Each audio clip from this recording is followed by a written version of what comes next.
तर गृहराज्यमंत्री योगेश कदम यांनी पुण्याच्या घटनेवरून केलेल्या वक्तव्यानंतर विरोधक चांगलेच आक्रमक झालेत।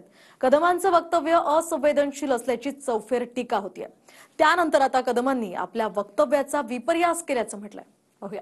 तिथे कुठलीही हाणामारी, तिथे कुठलेही फोर्स असं झालेलं घडलेलं नाही। जे काही घडलं ते अतिशय शांततेने घडून ते झालेलं आहे। अरे काय तुला लाज वाटते की ना? तुला आया बहिणी आहेत की नाही? याला काही लाज लज्जा सगळीच काय विकली का या लोकांनी? घटना या घडतच असतात, कारवाई त्याच्यावर सातत्याने चालू असते। पुण्यामध्ये बलात्काराच्या घटनेवरून सरकारच्या 2 मंत्र्यांचं हे असंवेदनशील वक्तव्य। तरुणींना प्रतिकार आरडाओरडा केला नाही, अतिशय शांततेनं घडलं असं असंवेदनशील वक्तव्य गृहराज्यमंत्री योगेश कदम यांनी केलं। तर घटना घडतच असतात आणि कारवाई शासन करत असते असं मंत्री संजय सावकारे म्हणाले। त्यामुळे विरोधकांनी जोरदार समाचार घेतला। मात्र मी सुद्धा एका मुलीचा बाप आहे वक्तव्याचा विपर्यास केल्याचं योगेश कदम म्हणाले। अशा वेळेला तिथे कुठलीही हाणामारी, तिथे कुठलेही आर्ग्युमेंट, तिथे कुठलेही फोर्स असं झालेलं घडलेलं नाही।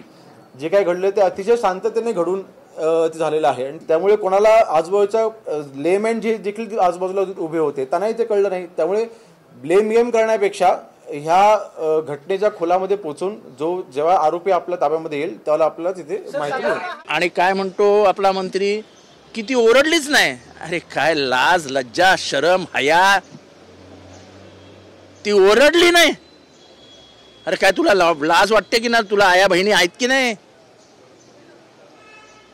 एखाद्या स्त्रीबद्दल असं बोलणं की तिच्यावर बलात्कार झाला पण ती ओरडली नाही, म्हणजे याला त्याला म्हणायचंय तरी काय? ठीक आहे, तो लहान आहे, म्हणजे तसं काही फार वयाने नाही, पण त्याच्या माझं ते वडिलांना सांगणं असेल, तुम्ही फार परिपक्व आहात, सांगा त्याला हे असं बोलायचं नसतं। अरे आता याला काही लाज लज्जा सगळीच काय विकली का या लोकांनी? की गुंडाळून ठेवली आहे कमरेला? थोडी तरी ठेवा। आमचे गृहराज्यमंत्री म्हणजे दिव्यच आहेत। काय म्हणाले? काय ते आतमध्ये काय कोणी हाणामारी झाली नाही, सगळं शांतपणे बलात्कार पार पडला, त्याच्यामुळे बाहेर कळलं नाही। ही आमची गृहराज्यमंत्र्यांची भूमिका आहे। म्हणजे काय करायला पाहिजे, काय करायला पाहिजे, आणि तिने स्ट्रगल केलं नाही म्हटलं, हा त्यांचा शब्द आहे। तिने स्ट्रगल केलं नाही त्याच्यामुळे आम्हाला बाहेर कळलं नाही। म्हणजे स्ट्रगल करायचं म्हणजे काय करायचं? विरोधकांकडून जे राजकारण होतंय ते दुर्दैवी राजकारण आहे। माझ्या वक्तव्याचा असा विपर्यास करून त्याचा राजकारणाकरता वापर करून घेत असतील तर मला वाटतं विरोधक खऱ्या अर्थाने या घटनेचं राजकारण करू इच्छितात असं माझं मत आहे। तिथे पोलिसांनी जे मला सांगितलं तेच मी प्रेसमध्ये सांगितलं। आणि एक गोष्ट लक्षात घ्या, मी पण एका मुलीचा बाप आहे हो, त्यामुळे महिलांच्या बाबतीमधल्या संवेदना ह्या एका शिवसैनिकांमध्ये वंदनीय बाळासाहेबांच्या शिकवणीपासून आमच्यामध्ये आहे। त्यामुळे मला वाटतं अशा पद्धतीने माझ्या वक्तव्याचा तिथे विपर्यास करून त्याचा राजकारणासाठी वापर करण्याचा जो प्रयत्न विरोधकांकडून चालला आहे त्याचा मी निषेध करतो, त्याचं खंडन करतो। आपल्या वक्तव्याचा विपर्यास केल्याचं कदमांनी म्हटलं।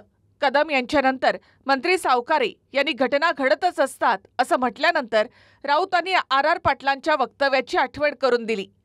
अशाच वक्तव्यानंतर आर पाटलांनी राजीनामा दिला होता असं संजय राऊतांनी म्हटलं। घटना या घडतच असतात, कारवाई त्याच्यावर सातत्याने चालू असते। महिला असो की पुरुष असो, प्रत्येकजण सुरक्षित राहायला पाहिजे। फक्त महिला सुरक्षित राहायला पाहिजे आणि पुरुष लोक असं नाही, सगळे सुरक्षित राहायला पाहिजे। या दृष्टीने कुठलंही शासन असो हे प्रयत्नच करत असते। जसं मी सांगितलं, गुन्हेगार वृत्ती ही कुठे ना कुठे प्रत्येक ठिकाणी असतेच आणि गुन्हेगार असल्यामुळे या घटना घडतच असतात, त्याच्यावर कारवाई करण्याचं काम मात्र शासन कायम करतच असतं। संजय सावकारे नावाचे ते मंत्रीच आहेत, मला वाटतं अशा घटना होत असतात।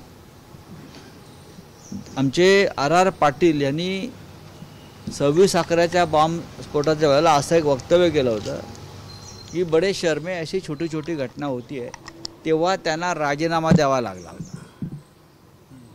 या संजय सावकारेचा आणि या गृहराज्यमंत्र्यांचा राजीनामा घ्यायला पाहिजे। मुख्यमंत्र्यांनी राजीनामा घेतला पाहिजे। योगेश कदम सावकारे यांच्या वक्तव्यानंतर मुख्यमंत्री देवेंद्र फडणवीसांनी संवेदनशीलपणे बोलण्याचा सल्ला दिलाय। तसेच योगेश कदम नवीन असल्याचं फडणवीस म्हणाले। योगेश कदम जे बोलले त्याला वेगळ्या पद्धतीनं घेतलं गेलं. योगेश कदम जे बोलण्याचा प्रयत्न करत होते त्यात माझा स्वतःचा असा समज आहे की ते सांगण्याचा प्रयत्न करत होते की हा क्राऊडेड एरिया आहे, लोक होते, ही बस काही आतमध्ये नव्हती, ही बाहेरच होती, पण लोकांना प्रतिकार होताना त्या ठिकाणी लक्षात आला नाही असं सांगण्याचा त्यांचा प्रयत्न होता. तथापि ते नवीन आहेत, यंग मिनिस्टर आहेत, काही करण्याचा प्रयत्न करतात. त्यामुळे मी त्यांना हा सल्ला देईल की अशा प्रकरणात बोलताना थोडं अधिक सेन्सिटिव्ह आपल्याला बोललं पाहिजे, कारण बोलताना काही चूक झाली तर त्याचा समाज मनावर एक वेगळ्या प्रकारचा परिणाम होतो. पुण्यात तेही बस डेपोत बसमध्ये बलात्काराची घटना घडल्यानंतर रोष निर्माण झालाय. त्यातच मंत्री बेजबाबदार वक्तव्य करत असतील तर त्यातून असंवेदनशीलताच दिसून येते. त्यामुळे मुख्यमंत्र्यांनी संवेदनशीलतेवर बोट ठेवत वेळीच कान टोचले. Bureau report, TV9 Marathi.